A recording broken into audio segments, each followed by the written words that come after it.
Assalamualaikum warahmatullahi taala wabarakatuh. Salam sejahtera untuk kalian semuanya. Oke teman-teman semuanya, para pendukung capres pilihan sesuai hati masing-masing. Ya, semoga pilihan Anda tepat.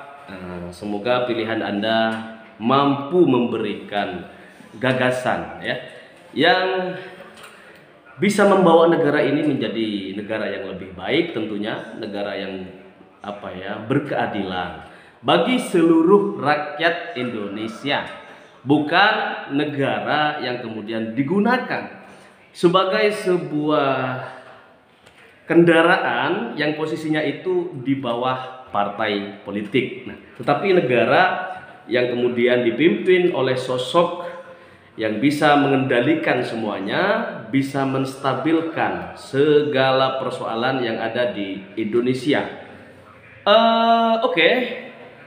Hari ini kita akan membahas tentang gagalnya seorang Ganjar Pranowo dalam membangun Jawa Tengah. Loh, kok bisa gitu ya?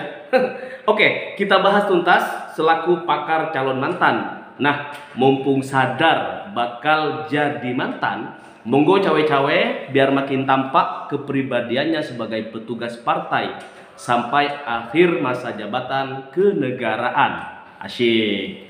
Nih, banjir di Semarang dan sebagian wilayah di Jawa Tengah kiranya bisa dikatakan menampar wajah gubernurnya, yaitu Ganjar Pranowo, yang sampai detik ini dinilai oleh warga Jawa Tengah sebagai satu-satunya gubernur yang tetap berambisi menjadi presiden. Banjir di Jawa Tengah tampaknya paling parah dibandingkan provinsi lainnya di Pulau Jawa.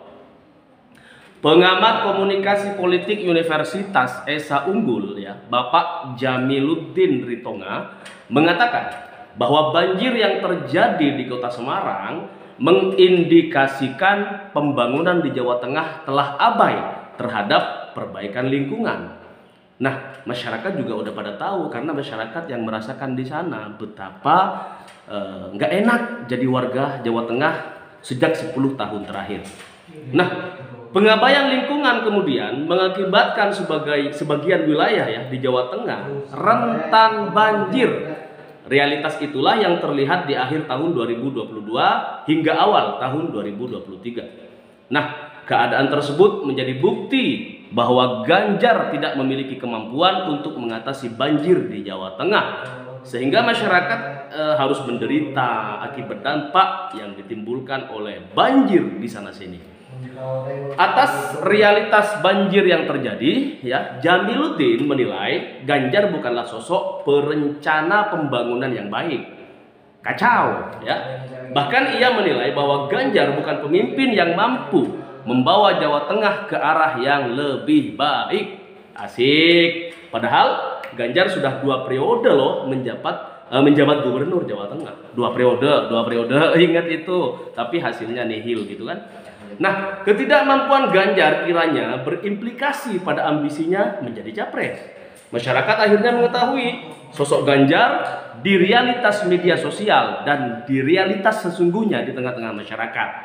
Nah, masyarakat juga udah pada tahu, bisa menilai gitu kan, bahwa Ganjar kalau di media emang hari ini terus digembar-gemborkan sebagai capres idaman, tinggi, gagah, senyumnya cakep, katanya begitu.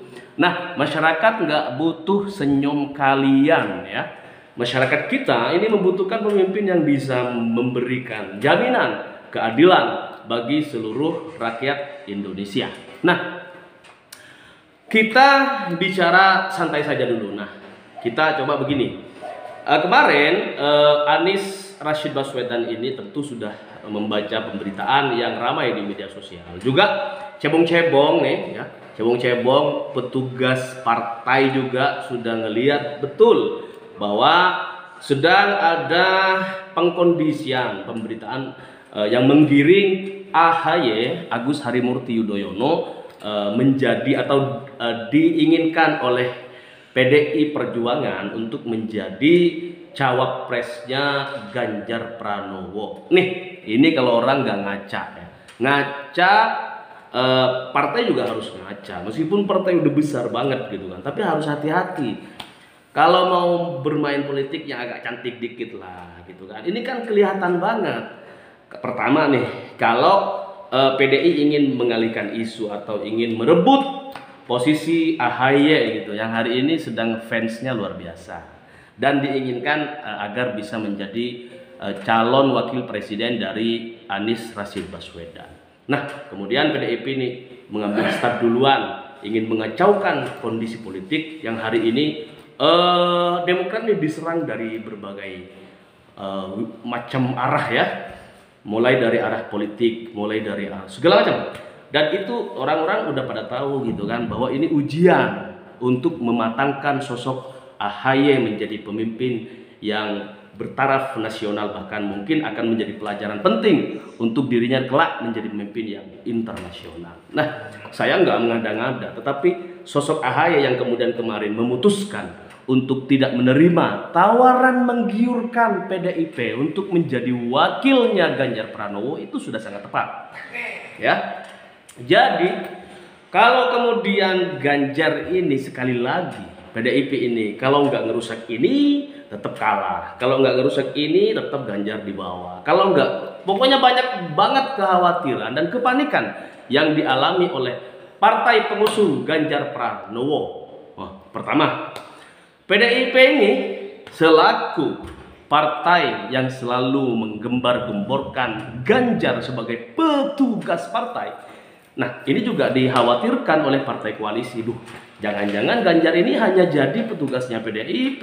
Nah, kita malah nggak kebagian nanti kalau kemudian misalnya menang gitu kan, misalnya. Tapi itu kan mimpi gitu.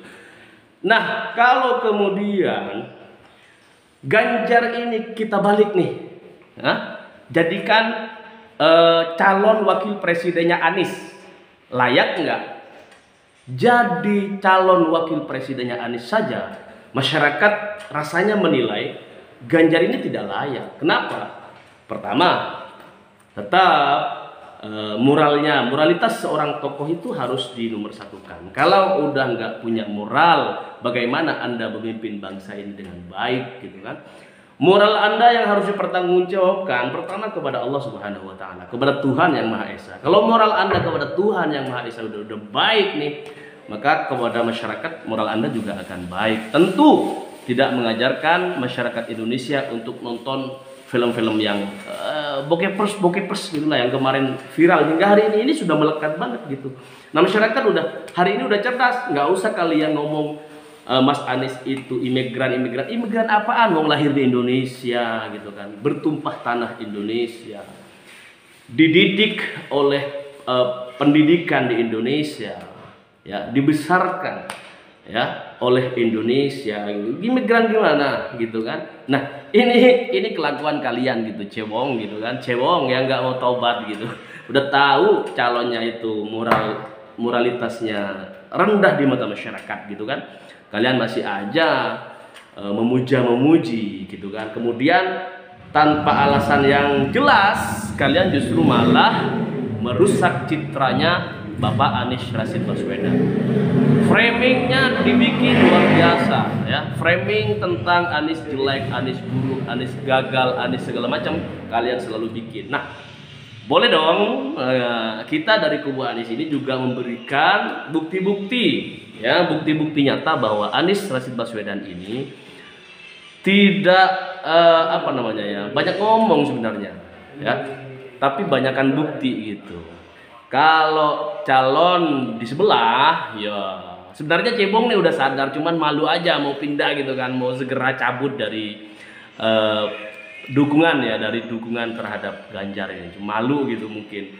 Nggak usah malu-malu, kalau udah kalian hatinya udah ke Anies silahkan. Anies itu orangnya terbuka. Anies itu tidak mau mensekat-sekat antara masyarakat bawah, menengah, atas, nggak ada.